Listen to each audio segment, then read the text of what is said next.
Hi everyone, welcome to a new video. Today will be the first video of the series with the various theories that we will analyze here on this channel. First of all, let me tell you, if you haven't liked and subscribed, you need to do that, as the things we will discuss are very, very interesting. I'm not pushing you to subscribe, just sit back and enjoy the video. So, without wasting time, let's go to the video. Today we will talk about the nuclear tests in Bikini, the DNA of the various animals that lived there, and the dose of nuclear energy that the animals received. First, in Bikini from 1950 to 1954, there were much larger explosions than what happened at Chernobyl. So the animals living there would have received at least 50 times more radiation than in Chernobyl. So after all this happened, soon we will draw some conclusions. Let's divide it into 3 stages. Stage 1, Bikini Atoll, 1950 to 1954. Stage 2, nuclear tests. And Stage 3, DNA Godzilla. Let's start first with Bikini Atoll from 1950 to 1954. The Americans in that area conducted nuclear tests in which they dropped nuclear bombs, which had massive radiation. As a result, huge devastations happened in those places, up to the peak, which was in 1954. Now, let's go to the second stage, which is the nuclear tests from 1950 to 1954. At that time, the Americans were dropping very powerful bombs, which had an excreased amount of nuclear substances. When the nuclear bombs were dropped on the ground, or in the sea sometimes, there were massive explosions. So powerful, up to the peak that happened in 1954. Though before that, the Americans were using extremely powerful weapons. Imagine before they used them on the enemy, thankfully they didn't use them, they tested them there. And we are talking about weapons that are extremely powerful.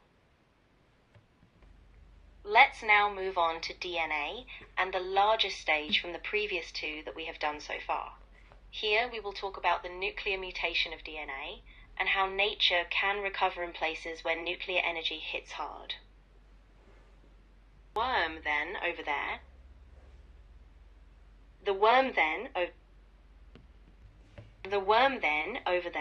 had received a large dose of nuclear energy, with the result that the DNA was greatly affected. The worms, if at that time were around 13 centimeters long, based on the largest worm, in length now the worms have become about 32 centimeters, much bigger than before, and this is still a small one. Imagine a worm half a meter long, like a snake. We are talking about something really... So in 1954, we all know that what happened was the peak event on the Bikini Atoll. There, in Bikini Atoll, there was a massive nuclear explosion. The animals that were there, I'm referring mostly to the iguanas and the Komodo dragons, received a large dose of nuclear energy. 50 times larger, in fact, than what a worm would receive in Chernobyl. This could have been the climax for a gateway that literally is not fantastic, but is very much tied to real truth. There, the DNA, since the nuclear energy was 50 times greater than in Chernobyl, there are 2 things. Either it killed the animals immediately, because we're talking about nuclear energy, or it caused mutations. In this specific thing I'm telling you now, I'm referring to the Godzilla 1998 scenario.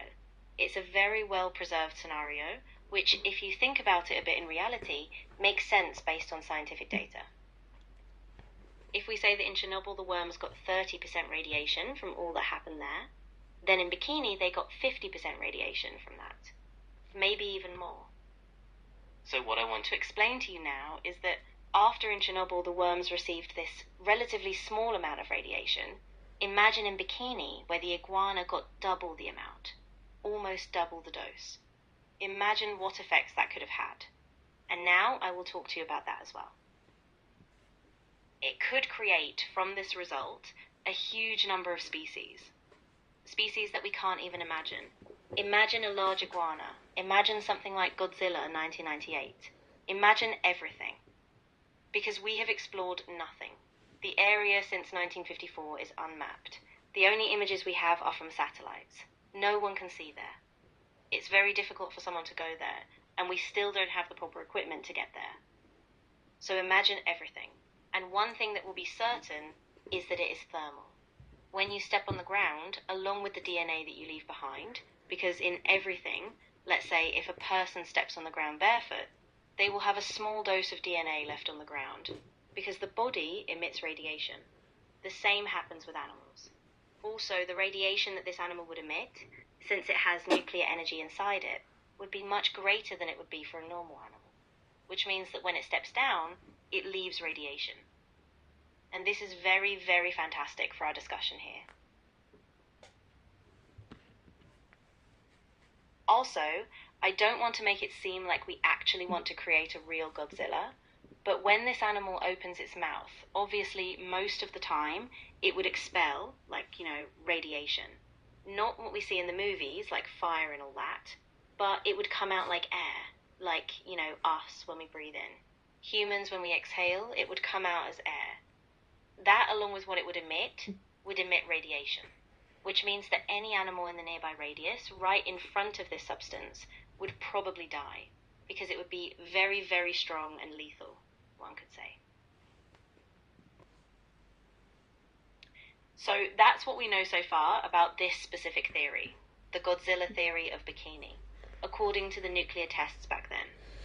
But if you want to see another hot theory, it will be probably the next episode, Godzilla theory number 2, or otherwise part 2. And there we will see a lot of perfect things. Besides that, I will tell you that you don't necessarily have to have titans. Just imagine that if the Hollow Earth theory is true, which we will probably also study in the second episode, then we have a lot to say in the second episode, as we will talk about the titans, if they really exist, hiding in the Hollow Earth, as they show us in the movies. If the Hollow Earth really exists, because it's a theory that fascinates many, just like the Godzilla theory, and various others.